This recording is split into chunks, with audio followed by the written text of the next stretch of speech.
Dirty Birds, what's up? And welcome to another Atlanta Falcons podcast. I'm your host, Will McFadden. I'm joined, of course, by Tori McElhaney, who is looking tan, refreshed from her trip in Palm Beach. I'm lying through my teeth. Literally, the listeners, only if you're watching this do you know how much of a lie that is. Like, if you're listening to this, you're like, wow, like, Tori's coming off of, like, a luxury just vacation. Glowing, like, oh. And that could not be farther from the truth. Tell us about your travels. So I have spent the last, 32 hours down in Palm Beach, Florida, going to the annual league meetings where all of the head coaches and owners and competition committee and all of these, big time movers and shakers, if you will. Were there any Starbucks scuffles? No, there were no Starbucks scuffles because there was no Starbucks dang. at the place that we were staying. A Dunkin' Duel? No. Was there a Dunkin' Duel? No Dunkin' Duel, no Starbucks Oh. scuffle. What'd you say? A Starbucks scuffle? That one. Okay. There you go. There was none of that, unfortunately. I was really hoping for some between media members again, how it was at the Combine. But no, I didn't even see the beach. I didn't see I didn't even see the ocean. I didn't see a grain of sand. Oh. I saw nothing. I'm I sorry. saw the inside of the hotel where we were, and then I saw the inside of the media tent, and then I saw the inside of my laptop and the airport. Like, that's all I saw. Life of luxury. Life of over luxury. here. I was so but hey, this is always one of my favorite, despite the travel issues, because there was some bad weather that came through Atlanta, so it was not fun trying to get down to Fort Lauderdale and trying to get back up. Mm-hmm. I was delayed so much all the time. Every flight I took, which was two flights, I was delayed by a significant What margin. an average. Yeah. But this is one of my favorite events because it's a bit more casual, a bit more laid back, even though it's in a very nice, luxurious place because all of the team owners are there and there's a lot of money that's put into the league meetings every year. But I say it's laid back in a sense of it's not like the Combine where there are just a absolute ton of people and a lot of people are working and a lot of people are traveling and there are player prospects and everything. This is more of a kind of reset on the year where new information comes out and you have these bigger discussions amongst owners and people who are making decisions about the way that this game is officiated, the way this game is played. So I really enjoy every year going down to owners meetings wherever they are. Just happened to be in Palm Beach this year. A lot of linens at the owner meeting. Yes. So we're going to talk about that here a little bit more in just one sec, but we're also today going to be going through a live kind of mock draft simulation.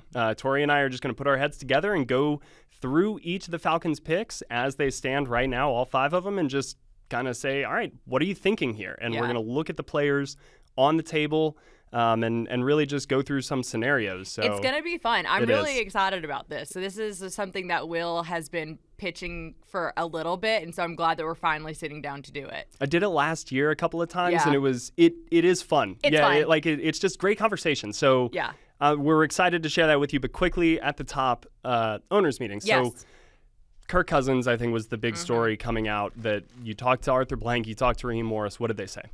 So as I sucked down my coffee, but they were very adamant about we're kind of in a holding pattern.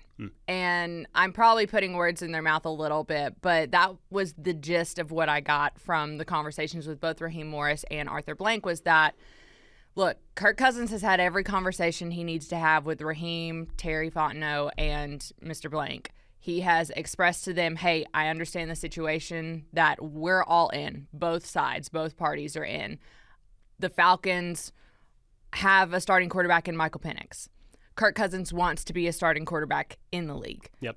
These are facts. These are two things that are happening right now. Your Honor, these are the facts of the case. These are the facts of the case.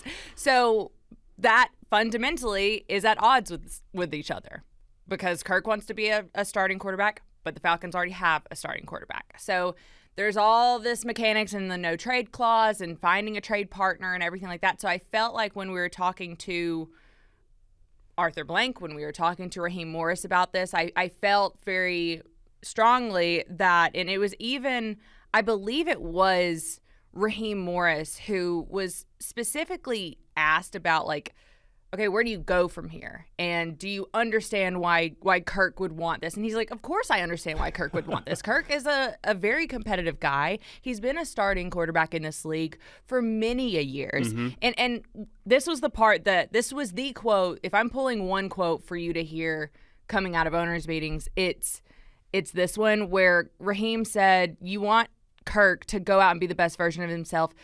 This is not a thing where the Falcons are holding Kirk back. If an opportunity presents itself as something that's good for both the Falcons and Kirk Cousins, Raheem was like, we'd certainly like to see that happen. So to me, that's the writing is on the wall with all of this. And I think I've written time and time again about Kirk Cousins. Yep. The writing's on the wall. They are at odds about what they want moving forward because Kirk wants to be a starter and the Falcons have a starter. So where does that go from here? Well, you need Kirk to waive the no-trade clause, and the Falcons need a trade partner that's willing to take on at least a bit of Kirk Cousins' contract for it to make sense for them. Because they have a $40 million cap hit regardless of what happens ultimately with him. The only way that you can kind of accrue a little bit of cap savings, I believe, is by trading him after June 1. Yeah, or with a post-June 1 designation. You'd get like $27.5 million which is in his base cap savings, which is, yes. And then you would also, incur some of that over the course of 3 years. Right. Which spreads it out and makes it easier. So I think that's where things are. And that's what kind of I wrote is I was like, we're in this holding pattern. And it's where things have been since January. Literally, nothing has changed. The Falcons' stance on Kirk Cousins hasn't changed. I think Kirk Cousins' stance on Kirk Cousins hasn't changed. This is one of those rare situations where it's almost like everything is played out as predicted and you understand all sides and you can kind of like game theory. You can like play this game of chess in your mind. And you're like, okay, so this piece happens. They say, okay, we'll take that $10 million bonus. Sure, we'll pay that. We're comfortable having you as a backup. Now the ball's kind of in your court. Kirk, if you want to be a starter, all right. If you don't want to have a draft situation happen, and you want to wait, all right, like that maybe shifts a little bit and it's like back and forth, and it's interesting. That's the thing is like there are so many, I think it was even Taryn who said this on a podcast not too long ago, where like there are so many dominoes that need to fall in the quarterback market to the point of even like Aaron Rodgers making a decision. What happens in the draft? He's going to join a team before the postseason starts. Right, He's going to be like, all right, it's week 17. Yeah. Who do I want to go to? Okay, Who cool. needs me? I want to join a playoff team. It was always what I said. I wanted to join a playoff team, all right? That was the goal. But for real, like all of these things need to happen, I think, before the Kirk Cousins domino falls. So that means we're just going to wait around, talk about it on podcasts, talk about it at owners' meetings, and then, just see what happens. Yeah, kick back in the chill. the Palm Beach breeze and wait on the Kirk Cousins of it all. But that wasn't the only thing to come out of the annual league meetings. What else did you kind of learn? Yeah, so I would recommend, I'm going to go quickly through this, but I would recommend that everybody go on AtlantaFalcons.com. I basically emptied my notebook there with quotes from Arthur Blank, quotes from Raheem Morris about everything we kind of learned at owners' meetings. It's exhaustive. It is. It's a long, but it kind of encompasses everything that we were able to gather down there. I think the main points that you need to know in terms of roster construction, which is I think the point that we're at in the offseason, is as expected, the Falcons are going to move forward with Ryan Neuzil as the starting center. Now, Raheem Morris said, of course, you're going to bring in competition, and there's going to be competition, but they do feel really good about the fact that he has started 8 games for this organization in 2024 with the offensive line as it's currently constructed. And the other part of it that I think people are missing is Ryan Neuzil and Michael Penix probably have – actually, not probably, they do have a lot of reps together because they are both the twos at one point. Like all of training camp, basically all the first part of the season until Drew Dalman was injured and Ryan Neuzil was slotted into that starting spot. So there's a familiarity there too. Yeah. So Ryan Neuzil, that's the starting center in 2025. I mean, he showed you, you just laid out both of the sides of the coin that he kind of had to answer for you. He's got that relationship and chemistry with Michael Penix, and he did it for 8 games as the starter with that unit, and they looked great out there. So I think everybody should be comfortable with Ryan Neuzil going in. He was somebody that even Arthur Smith, I think, thought very highly of. So it's kind of transcended, I think, regimes here, which speaks to the player. Yes. So moving to the defense, which is basically, that's the one note I had on the offense, was like Kirk Cousins and Ryan Neuzil, and that was it. But moving more to the defense, we talked to Raheem a little bit about re-signing Mike Hughes and the position flexibility that he has and how that allows them the opportunity to kind of be very specific as to what the best option is for them, because they can move Mike where they need to. And I think I even spoke about that on a podcast. But something that was very interesting is Raheem Morris made it seem that Clark Phillips, who is somebody that I think all last year I was very much pushing the like Mike Hughes versus Clark Phillips training camp battle was going to be the biggest battle. That's what I remember when I walked in the door last summer to start. You guys just like immediately hit me over the head with Mike Hughes versus Clark Phillips. Everybody buy your tickets. It's going to be the battle of the century. And Mike Hughes kind of took the job. 100%. He absolutely, you saw flashes of what Clark Phillips could do. He was our camp champ. He was our camp champ. I really enjoyed watching him all throughout training camp. But in terms of what the coaching staff saw from Mike Hughes, and I think also what we saw from Mike Hughes and the consistency that he provided play in and play out, was the reason he ultimately won the starting job. But what's interesting now is Clark Phillips, who did play outside when Mike Hughes was hurt or needed to come off, or he was kind of that CB3, if you will. And I was curious to see kind of what his role would be moving forward. And Raheem Morris actually said that they're going to give him a rip. And that was what he said. It was like, we're going to give Clark Phillips a rip at being the nickel and moving inside, and kind of his size makes a little bit more sense there. Exactly, especially when you don't bring back D. Alford, who was the starting nickel for majority of 2025 and 2024, or 2024 and 2023. Clark is smart. He's a good communicator. Right. So all good qualities. Makes sense, and this was something that Raheem Morris said that he's spoken to Clark Phillips about, that he really wants him to take hold of this change and this new opportunity and look at it as that, a new opportunity. All right. So that was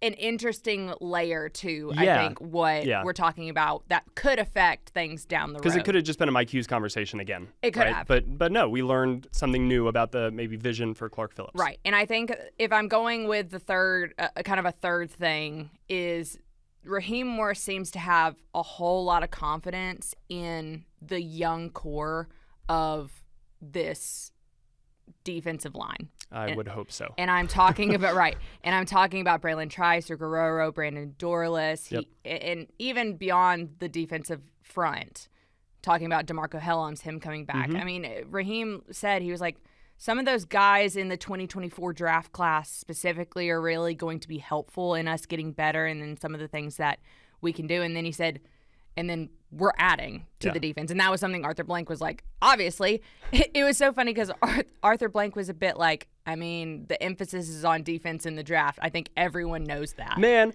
I love him for that. That just lets us be here and call a spade and be like, it's defense. It's got to be defense. You got Drake. You got Bijan. You got Michael Penix. Let's go get some defensive players. He literally was like, I think that's obvious to everybody. And I think that, Raheem's comments too, like, we're going to add to this side of the ball. Like, this is not this quiet time in free agency is not the end for what this defense could ultimately look like. And but to the point of like feeling confident in this defense, like what gives you the confidence in this defense, considering you lost kind of the heart and soul of your defense in Grady Jarrett, with the whole idea that there's a lot riding on the development and production of the 2024 draft class. Yeah. Point blank period. No, absolutely. I think that is a great kind of underscore for this offseason a little bit, because it's not like they ignored defense last year. Right. They did, even though Michael Penix gets the headline when we talk about the draft class, which, and in hindsight, like, hey, that's a good face to maybe have on your draft class. But when they went on the run of defensive players right after that, like, it was very clear, we are looking at overhauling kind of this group. And, I mean, we talked about it just knowing kind of the change in the fronts that they've had the last few years. You go from Dean Pease to Ryan Nielsen, now back to kind of this hybrid look, and you needed some different bodies, but it couldn't happen overnight. Right. So I am excited to see Braylon Trice. I am excited to see, honestly, like, Rook had a really good rookie season, I think, at times. The injuries played a role. Right, the ankle injury, I think, kind of set him back a little bit. Yeah, but there were flashes where I was like, all right, I see it. Right. This is going to look good. It makes sense, right. Brandon Dorlus, though, is somebody that I feel like I don't have a real clear in my mind. Well, we never saw him. Exactly. Like, so he was a healthy scratch and, you know, he was inactive more than he was active. We didn't see him. And so being able to see kind of, okay, who is this guy? I want to see that. Like, right. I'm excited to see what Brandon Dorlus brings. So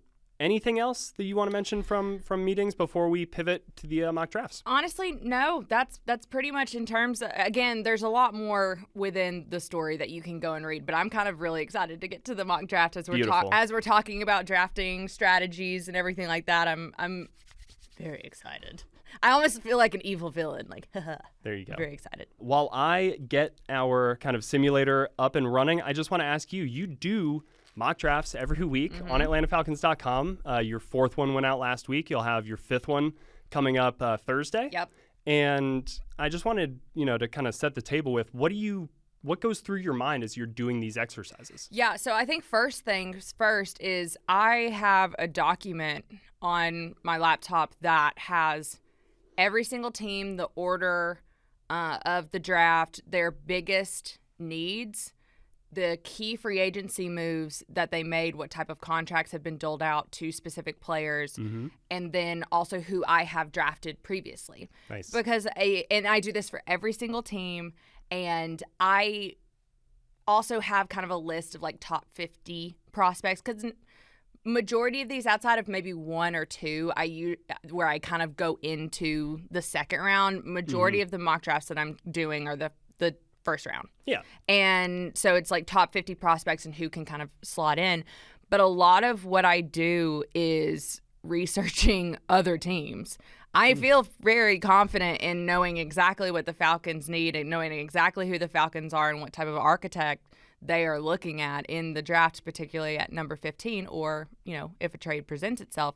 But when it comes to other teams, it's really... Who are the Bengals taking? Right. It's really difficult. So I have to have this document in place to keep all of my thoughts in one spot, as well as the strategy of, okay, I don't want to just give the fans the same mock draft every single week. Like, that's not fun. You don't want to see that. So it's all about like layering the decisions and justifying different decisions every single week. It's a very like complicated process. Yeah. But in a lot of times it gets more difficult. I say this, the first one you do is difficult because you're like setting the foundation. Correct. Almost for, The hardest one is the one after the first wave of free agency, because things are so up in the air. There have been a lot of moves made, so you're having to look at every free agency move that every single team in the league made in order to justify what pick you're making in the proverbial draft. Like shuffled the board. It did, and it changes things. Sometimes it can change things dramatically according to free agency moves.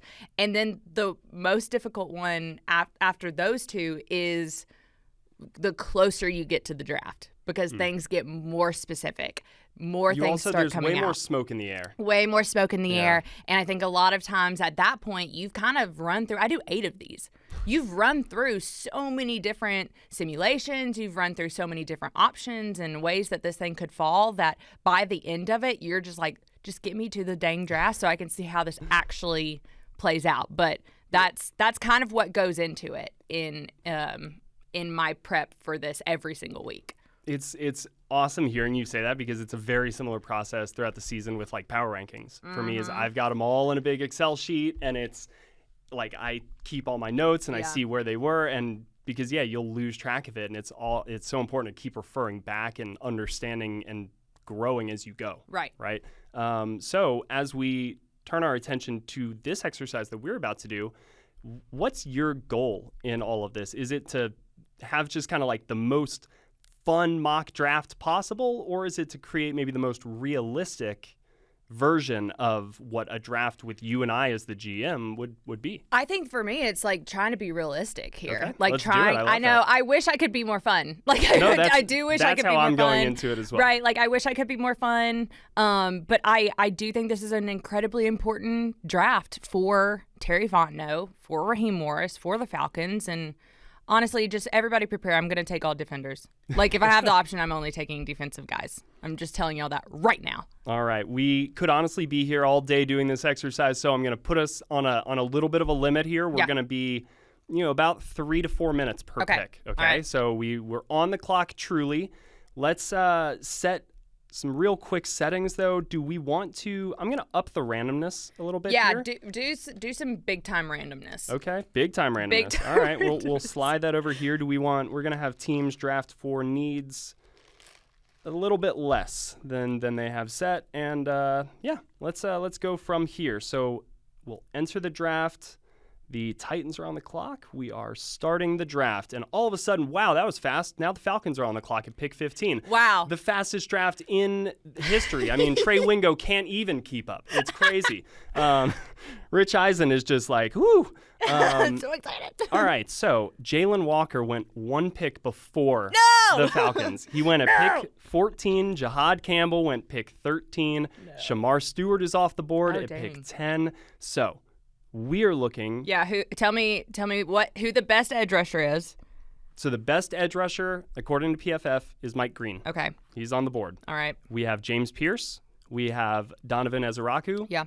And then, those are probably Mykel Williams still on the board. Oh. PFF is lower on Mykel Williams. I know. I'm not. I'm not either. I was watching both he and Jalen Walker again today on the treadmill this morning. Man, I appreciate both of them. They are like so strong and just like immovable forces. Yeah. He's like Frankenstein's monster. Yeah. He just kind of like can't be stopped. He's a force of nature. So, but I'm a big Mike Green fan. I know you are. I like Mike Green too, especially after watching what he did at the Senior Bowl. So running through dudes' faces. Okay, so who's the corners still on the board? Will Johnson is still there. Malachi Starks, safety, but everybody likes him. Yep. Everybody likes him. So Will Johnson is pretty much the number one guy, but we do then have, and this is what is like, I know you like Trey Amos. I like Trey Amos. Maxwell Hairston, Siobhan Revell, those guys are there, but could they be there in the second round? Correct. Maybe. Right. Yeah. So I do think looking at the premier edge rushers, yes, is the way to go. This is the strength of the class, I think. So and you got a couple here. So I think we're between Mykel Williams and Mike Green. Yes. And honestly, I'm happy with either. Okay. I wonder, Arnold Ebiketie, a little bit more of a pass rusher first, right? I don't think he's a true run defender. Leonard Floyd, he can do both. Yeah. I don't think he can do both at the same time at his age now, right? So if you're going to have him be one or the other, he's your most proven pass rusher. Keep him there. Braylon Trice, I do think can play the run. I think that's partially why he's here. I think Matthew Judon was kind of a similar type of player, edge setter. Do you have another one of those? So I do think bottom line, Mykel Williams is like coming into the league and he is going to be a force in the run game. He's setting an edge. Yeah, ready-made guy. Right. I would take him. Can you develop him as a pass rusher? But right now, you've got the two guys that you need to hit the ground running. All right. Mykel Williams. Let's do Mykel Williams. Look at that. Congratulations, you're a Falcon. Wow, that was down the road. A loaded phrase in several ways. But all right. So, wow. Oh, my gosh. Again, we're on the clock. Pick 46. Hope you can catch your breath. You can drink your coffee. I'll vamp here for a second. We had JT Tuimoloau. Man, I butchered that last name, but it's hard, everybody. Out of Ohio State went the pick before, so an edge defender off the board. Trey Amos went to the 49ers. No! Pick 43. So sorry. Siobhan Revell. This is why I can't be in the... Maxwell Hairston is off the board. No! Will loves Maxwell Hairston. He's yes. What's so funny is Will and I could not be in the war room because we would just be like shaking fists at the sky. No! Yeah, the camera would just like be on us the whole time. It'd be like in the corner. All right, so who do we have? Yeah, give me some secondary options. A secondary, all right. Yeah. We do still have, we've got a lot of good edge defenders still on the board, which again, that's the weird, interesting part of this exercise, but what makes it so much fun is like just seeing how the draft could unfold. Right. And we were talking about, hey, grab your corner. in the second round. But Turns if there's out, not a maybe corner, the edge defenders, right. I really like Braden Swinson, for example, out of LSU. Yeah. He's somebody who's grown on me. Landon Jackson is an interesting body type, but I think he could be a good player. But let's look at some of the secondary players. Darian Porter out of Iowa State, who, bigger body. I kind of think he is an interesting player. Benjamin Morrison out of Notre Dame. He is kind of more of your slider, typical cover corner, man corner kind of guy, but man, that's it. What about some interior defensive linemen? Yeah. So Walter Nolan. He's on the board? He is on the board. Take him. Take him right now. You should have led with that. We didn't even need to get into anything else. Take him. You said, and I quote, who are the cornerbacks on the board? I did do that. All right. Walter Nolan, welcome to the Atlanta Falcons. So we have started our draft with 2 SEC defensive linemen. Ooh. We got Michael Williams and Walter Nolan. I'm liking the strength and the power that we're adding to this defensive front. If this actually happened, people should be very happy with us. All right, so now we're at pick 118. This is on me. We never really entertained a trade. Right. But I think Tori's eyes just got so big when she saw the players who were still on the board. She just ripped that draft card right out of right out of Terry's hand and ran it on up there. So we are 118. Where do you want to go here? This is I think in round 4, all options are on the table, especially because you like what you've done with your pass rush and your defensive front. I will say that I wish we could have gotten into the 3rd. I know that for this exercise, but I want to go on the record that, I'm trying to get back in the 3rd. So we will have a podcast coming in the near future that will kind of go through, I think, a few scenarios that'll let you really dig into that part of the conversation. So everybody just stay tuned for that, a little future plug. But yeah, I agree, would have been nice because if you give me 4 picks between the 2nd and 4th rounds, I'm fine. I'm super happy with that. So I agree with you there. Okay, so we've 4th round. Yeah, we've got Charles Grant is the top prospect on the board right now. I like Charles Grant a lot. Out of William & Mary, he is raw, but he has all of the tools. Yeah. That you would want in a tackle, so maybe developmental guy. Sebastian Castro, safety out of Iowa, a kind of a nickel, can play down by the box, bring something there. He would be interesting. Gunnar Helm, I feel like that is the name I've heard more than anybody else's. Really? During draft season. Yeah. We've got Willie Lampkin, a guard, but I know there's some question about his size. Jack Kaiser, Captain Jack out of Notre Dame, is still on the board. I don't know. Edge rusher Savion Jones, he's got some interesting developmental traits. Is there anybody that I have named that, I'll take Will Howard out of Ohio State? Oh, man. I don't know. Where are you leaning? Because once we get into this, I'm a bit more I could play ball a little bit more. Yeah. It's not as straightforward to me. I'm looking at Jonas Sanker here.